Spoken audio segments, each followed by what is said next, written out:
The Legend of Zelda holds a really special place in my heart. My parents always wanted me to play thinking games, as they called them. These games would require me and my siblings to solve puzzles and would expand our ability to think around problems. Now, not all of my siblings embraced that, but I most certainly did. It started with The Legend of Zelda: A Link to the Past on the Super Nintendo. It was the first Zelda game I played, and I still love it. The game itself isn't all that complicated. It's a high fantasy world in which you play as a green-clad Hylian named Link. You receive a sword and shield, and go out to save the world from some form of evil. Most often a dark green-skinned ginger by the name of Ganondorf, or, in his demonic form, Ganon. Along the way you solve puzzles, build a toolbox of weapons and magic, and grow strong enough to take on the big bad boom boss. It's the basic hero's quest story, tried and true, and I feel it has inspired the man in many a young boy. It certainly had an impact on me, as it heavily influenced the invented universe of my novel, Final Flight of the Ryanager, and its upcoming sequel. The Nintendo 64 series installments, Ocarina of Time and Majora's Mask, also impacted me heavily. Much of the lore of the series, established in A Link to the Past and Ocarina of Time, contains excellent themes about strength of character, the importance of power, courage and wisdom, and the balance thereof that makes a true hero. A balance unfortunately lacking in the world today. The answer is wisdom. It's called the bravery deficit. And the only people who are willing to go in government are the people who are not good at anything except they're willing to lie, cheat, and steal for power. But during the Wii and Wii U years, The Legend of Zelda waned. It became formulaic. Pretty much every TV console installment resembled Ocarina of Time, and each handheld console installment resembled A Link to the Past. Then, something changed. A push for an open-world Zelda prompted the development of a new game, taking it in a completely different direction, a much greater focus on good puzzles and exploration. What we got was the absolute masterpiece, The Legend of Zelda: Breath of the Wild. This shit didn't feel like a game. It felt like a true new world. It was atmospheric and pleasant, despite the feeling of looming evil you had to fight. The game starts without any backstory or prelude. It just starts. Link wakes up in a mystical stasis chamber and has no idea where he is or who he is. This is exactly the player's state. We don't know the world, so you put the character in the exact same state. This is how it was with the original Zelda on the NES. You follow a pleasant voice out of the dark cave into the light. Accompanied by a curiously positive piano tune, you emerge looking out over a vast, verdant land, inviting a curious eye to uncover its secrets. You soon meet a polite old man who guides you around and shows you how to use this strange tablet with which you woke up. You explore these strange shrines that react to your tablet and are granted powers upon solving the puzzles within that shrine.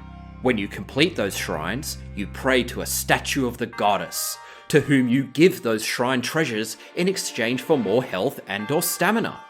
You get rewarded for solving these puzzles. Rewards for expanding your mental skills. Love it! Then the old man reveals himself as Rome, the ghost of the King of Hyrule. He tells the story of the Calamity, which destroyed his kingdom and injured Link, necessitating his century-long slumber in the stasis chamber. You see the sinister Calamity bubbling within the ruins of Hyrule Castle, being held there by Princess Zelda, the voice who guides you. What do you do now? You have to find out who you are, discover your history, and grow strong enough to fight the Calamity and save Zelda. How do you do that? By playing the game. Breath of the Wild is easily my favourite Zelda game. The exploration element is fun and rewarding, the puzzle solving is just a treat, and the game has a deep story with moving themes. As you explore the world, you find places where you recall Link's past life, and through that, you learn of Link's relationship with Zelda. The voice acting is superb. In the Japanese, not in the English. The English is grating. As brave as you are, that does not make you immortal. あなただって不死身じゃないんですよ。 The Japanese voice acting is superb, as well as the physical acting, all done with mocap, and even the facial expressions are perfect. The focus of the flashbacks is on Zelda. Seers had predicted the coming calamity, and archaeological digs across Hyrule revealed advanced technology that could be used to fight the darkness. These were the divine beasts. Each race of Hyrule was assigned one of these beasts, and champions to wield these weapons. But there were two key actors. The hero who wields the Master Sword, which seals the darkness, Link. And the avatar of the goddess, who would ultimately vanquish the calamity, Zelda. Now Link was easily able to obtain and command that evil-destroying Master Sword, so much so that we don't even see his struggle in the recalled memories. But Zelda, oh boy, she struggled. We see her passion for scholarship and archaeology, much to the consternation of her father, Rome. We see her fight with her father, who castigates her for focusing on the technology instead of developing her sealing magic. And yet, despite her efforts, practicing her sealing magic, praying at every shrine and goddess statue, her powers just don't awaken. We read her diary, in which she states her anger at Link, who met his challenge so easily, in her opinion. We see his endless devotion to his role as her knight and bodyguard, which ultimately convinces her to change her attitude. We see their friendship develop. We see her grief and helplessness when the calamity hits and all of her friends die. And finally, at the last moment, when her bodyguard is fatally injured, her powers awaken. Now this links to the motif of the Silent Princess flower. It's a collectible item in the game which can be used to upgrade your armor, but it's rare. In one of the flashbacks, Zelda explains to Link that the Silent Princess flower is endangered, but despite the Hylian's best efforts, the flower can't be domesticated. She says, "Only in the wild, untamed, can it truly flourish." This is an excellent theme. Zelda was a sheltered princess in the castle, burdened by her passion for science and scholarship, a strained relationship with her controlling but well-meaning father, and the impending end of the world.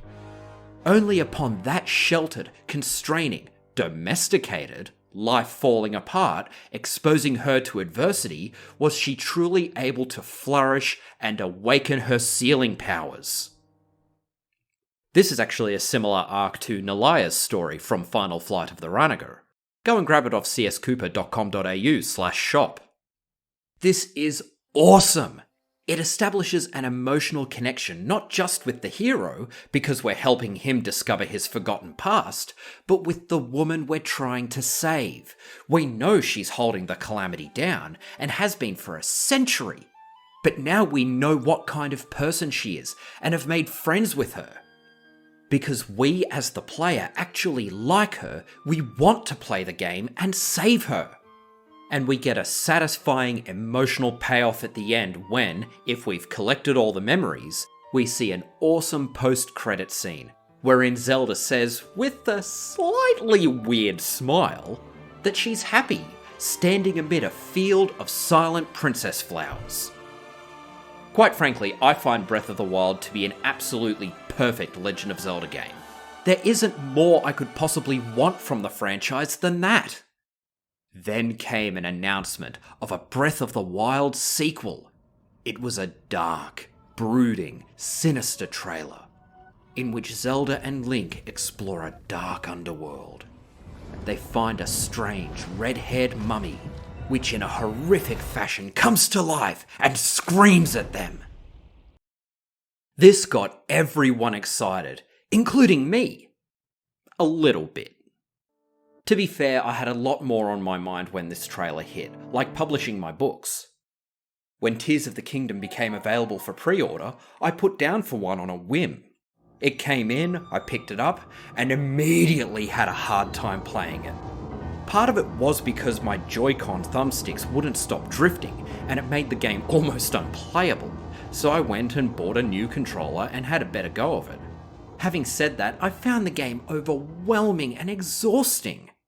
Breath of the Wild had a massive open world to be sure, but exploring it felt organic and fun. Every replay reveals something new I hadn't found in previous playthroughs, and I thoroughly enjoyed it.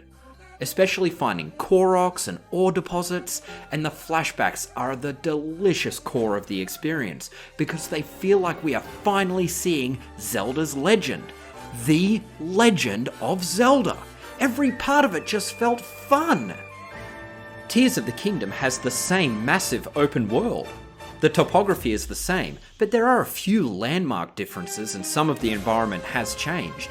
But all I was thinking was, do I have to explore this same world again? Throw onto that not only a surface world to explore, but a sky world as well. To top it off, there's also an underworld to explore. There's a Korok quest, physics puzzle, mysterious cave, or some kind of battle on every single corner. Travelling around Hyrule in Breath of the Wild felt relaxing and engaging, like listening to a wonderfully crafted symphony, where each instrument is audible and adds harmoniously to a greater melody. Travelling in Tears of the Kingdom feels like an obnoxious rock concert with hundreds of drums, guitars, and screaming singers all on falsetto. The sheer scope of it was draining. Oh my god, there is so much game in this game. Do I have to do it all? I very nearly stopped playing before the first dungeon. But I kept at it and found some really enjoyable mechanics. Assembling vehicles using the Ultra Hand was cool. Fusing monster horns and materials onto weapons to increase their strength was a joy. And when I found out that when I freed a sage, I actually did feel I'd grown more powerful. In Ocarina of Time and A Link to the Past, you complete a dungeon and free a sage, or a maiden in the latter case, who are supposed to add to your power. But you don't really feel more powerful as a result of those characters as much as the treasure you found in the dungeon. In Breath of the Wild, you free one of the champions and their divine beast, and they grant you a certain ability. For example, Mipha's Grace restores your health after you die. If you die before the ability recharges, you die permanently.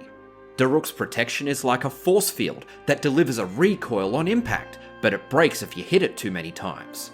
Rivali's Gale is the best for climbing mountains. That actually feels like these souls are helping you, and that you have actually gained an ally. The sages in Tears of the Kingdom are even better, in that you can summon them to help you in combat, and they have their own unique powers to call upon. It's like you're assembling an army, and not just an arsenal. So what's the point of it all?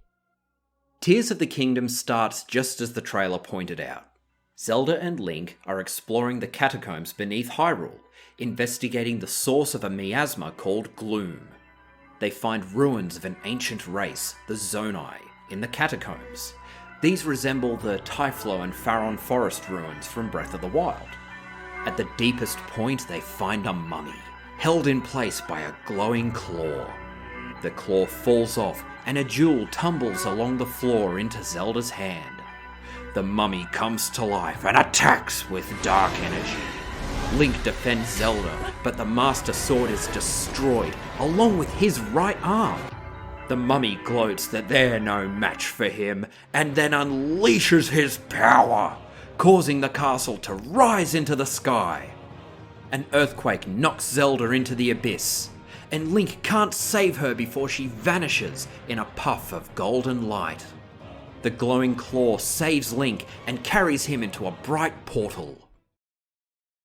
Link wakes up with his mangled right arm replaced by the claw, and he emerges into a ruined kingdom floating in the sky. Another ghost, this one being the first king of Hyrule, Ralru, who owns the claw, guides Link to the Temple of Time, where a glowing orb summons the wrecked Master Sword and disappears. We see the Master Sword fall into the hands of Zelda, wearing strange Aztec garb. She looks up at the sky and says, "Link, find me." After that, Link jumps off the edge of the Sky Kingdom into a lake in the middle of Hyrule, and our journey begins. Similar story beats to Breath of the Wild. The upheaval, as they call it, has caused problems in all the provinces of the world. Link travels around, resolves the problems in each province, and a member of each race steps forward as his new ally. Then he goes and fights the big bad boom boss. But it gets a bit better than Breath of the Wild in certain ways. In the last game, you found places that remind Link of his past, and it revealed a touching story of the bond between him and Zelda, as well as her story of growth and maturation. In this game, you find geoglyphs with these odd ponds, and in those ponds, you see memories of Zelda after she disappeared in that flash of gold. It seems she disappeared into the distant past and met Rauru and Sonia, the first king and queen of Hyrule. The gem she picked up enhanced her time and light powers and zapped her into Hyrule's Foundation era. Rauru and Sonia each have stones of their own which enhance their powers. They try to help her get back home, but it seems she's stuck there forever. Unless she swallows the stone and turns into an immortal dragon. But if she does that, she'll sacrifice her sense of self, basically becoming a wandering lost soul for all eternity. She'd effectively die.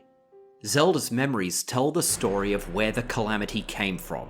Ganondorf, a Gerudo warlord, killed Sonia, stole her stone, set it into his crown Morgoth style, and became a great demon king. In order to stop him, Rauru sacrificed himself to imprison the Dark Lord beneath the castle. Despairing that Ganondorf will eventually rise again, Zelda finds the damaged Master Sword falling into her lap. Knowing she will need thousands of years to repair it with her holy magic, she fights back her fear and swallows her stone, transforming, in an awesome, dramatic, and heart-wrenching scene, into a dragon and disappearing solemnly into the sky. She weeps the tears that scatter across the kingdom, carrying her memories through time to Link. Now this is a moving and emotional story. Sonia, Rauru, and his elder sister Mineru are incredibly likable characters, and because we've already fallen in love with Zelda, we feel for her loss at being trapped in the past. We see her despair at the threat of Ganondorf, and admire her bravery at discarding her soul to give Link a chance at killing that son of a bitch. And it makes the final battle all the more stunning. The final battle takes place in what could be literally described as hell. With Link, we travel into the fissure beneath Hyrule Castle. It's full of this red muck, the gloom, that not only harms Link, but reduces his maximum health. This is an awesome mechanic. We fight monsters that look absolutely hellish. The gloom hands are fucking terrifying, and the music grows more sinister and unnerving, with its odd, backwards played vocals as we reach the source of the gloom. There, Link confronts a horde of gloom-infested monsters, only for the sages to gather behind him in an epic Avengers Assemble moment. This battle was absolute fun. The music, the action, the sense of camaraderie between Link and the sages, it's amazing! I've replayed that part multiple times. Then we finally reach Ganondorf. This guy feels like Bahubali if he fought like a samurai. There's a distinct flavour to him, mixing Indian and Japanese cultural themes into a truly overbearing antagonist, and I had a fucking ball playing this boss. I was especially amazed when Ganondorf started doing perfect dodges. It felt like I was playing against a combat master instead of a throwaway enemy. And when he goes into overdrive, the health bar refills and keeps going and going and going and going and going and going. Then, just like in Breath of the Wild, we get an easy but epic cinematic battle with the final boss. Ganondorf swallows his stone, becomes a dragon, and in comes the light dragon to help us fight. And we epically smash the mofo back down to hell. and Sonia and Rauru's ghosts appear and turn the Light Dragon back into Zelda, giving us a heartwarming scene in which Link dives at full blast to catch his unconscious friend. She wakes up on a riverbank with Link and proclaims with joy, "I'm home." We get a nice post-credit scene in which Mineru, who had survived as a spirit to ensure that Zelda's plan worked, bids farewell to the new sages before joining her brother and sister-in-law in the afterlife. The new sages make a vow to serve the Princess of Hyrule with honor. So we're getting a lot of debate over which is better. Some say Breath of the Wild, others, most, I'd suspect, say Tears of the Kingdom. Now how do I feel? Like I said, Breath of the Wild was perfect to me. There wasn't any more I could have asked for. It was a calming game. The world didn't overwhelm me, and I felt genuinely excited to explore and find all the shrines and secrets. By contrast, Tears of the Kingdom is just exhausting. There's so much in the world, and I stumble upon so many new things just trying to explore one little thing. It just bombards me. Looking for the shrines felt like a chore, and I ignored almost all the side quests. I feel it would have been better if the game drew on an existing save file for Breath of the Wild and enabled the whole map if you'd finished the previous game. It wouldn't have felt so insurmountable at the beginning, and I would have felt less exhausted. At least they did that for the horses. The Ultra Hand mechanic was cool at first, assembling machines and objects to solve puzzles, but it got really finicky and tiresome at various points. The Auto Hand feature was cool, but I found myself preferring to solve the puzzles using the reverse time feature instead. The Ascend mechanic was really convenient in some places, and the Fuse mechanic was awesome as soon as I got the hang of it, but motherfucker, I missed the bomb rune. That was really convenient. Instead of that, I need to find bomb flowers that I run out of really quickly, and then I have to use rock hammers, which break really quickly. That was one issue I think they could have fixed better in Breath of the Wild, but they didn't. Some of these things are just too frustrating. A lot of the shrines were irritating too. I only really had a problem with one shrine in Breath of the Wild, but Tears of the Kingdom had quite a few shrines that gave me lots of trouble. When it comes to the gameplay mechanics, I find Breath of the Wild to be more enjoyable. Let's compare the champions and sages.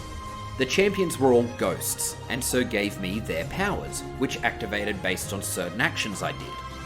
The sages, by contrast, are all alive, and I can summon them as needed. But if I want to access their powers, I have to talk to them, which gets damn hard when you're in the middle of a fight and the sage won't stop bloody moving around. But at least the sages also fight, which serve as distractions for large hordes of enemies. So they both have pros and cons. It depends on what you prefer.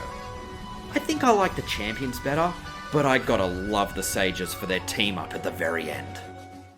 But let's look at the antagonists. Breath of the Wild had Calamity Ganon. This felt less like a conscious entity like a warlord and sorcerer, and more like a force of nature. It was faceless in its existence, and it felt like I was fighting against mindless chaos. This gelled with the wild that we explore in the game. The big barriers thrown against us were mostly natural phenomena, like rain making walls slippery or rushing rivers or beasts in the wilderness. And Calamity Ganon felt just like that, a storm I'm sailing against. Tears of the Kingdom used Ganondorf.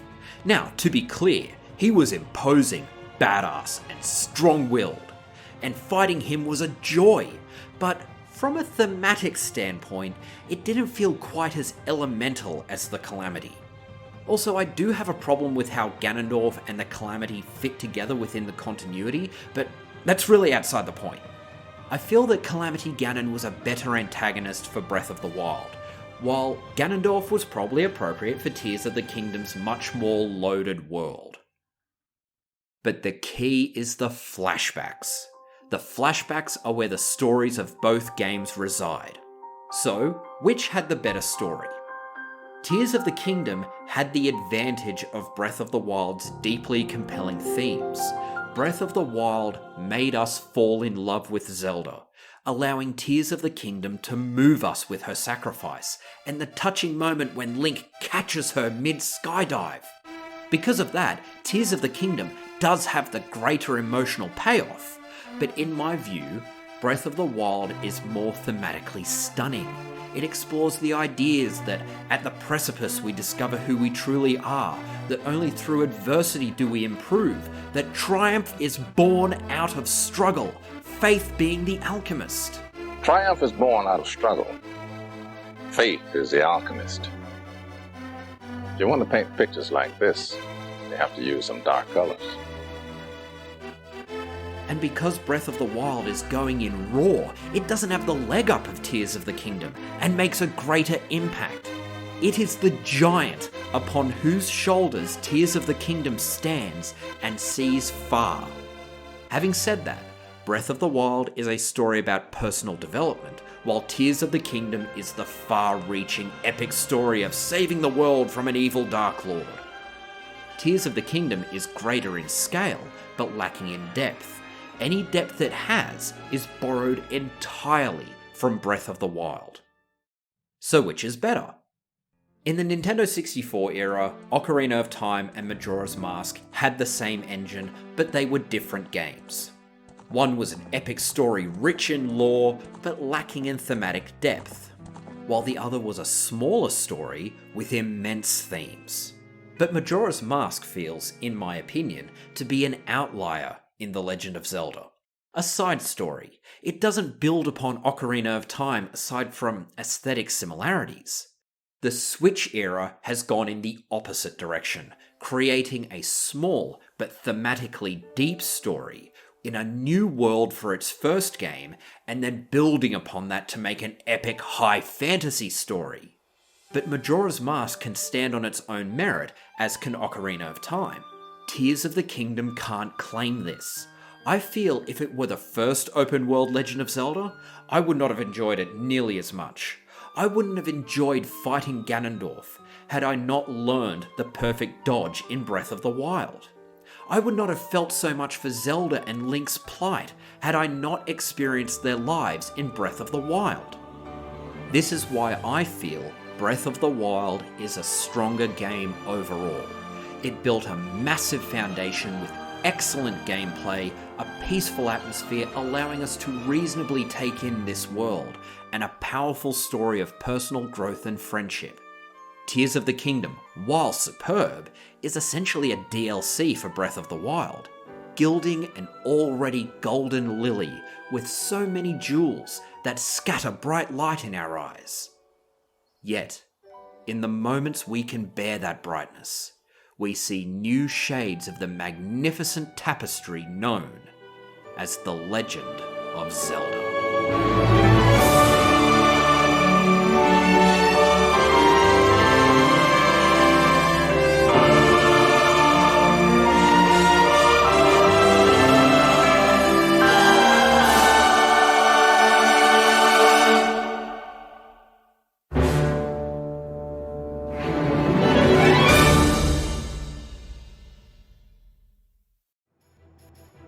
G'day, thanks for listening to me pontificate for half an hour. Feel free to leave a comment and subscribe. If you found me on YouTube, I prefer you to follow me on Rumble. Go to cscooper.com.au/rumble. And if you really want to support me, you can buy my books at cscooper.com.au/shop, and also follow me on my locals page, cscooper.locals.com. And if you'd like me to talk about anything else, please leave a comment. I'll see you later.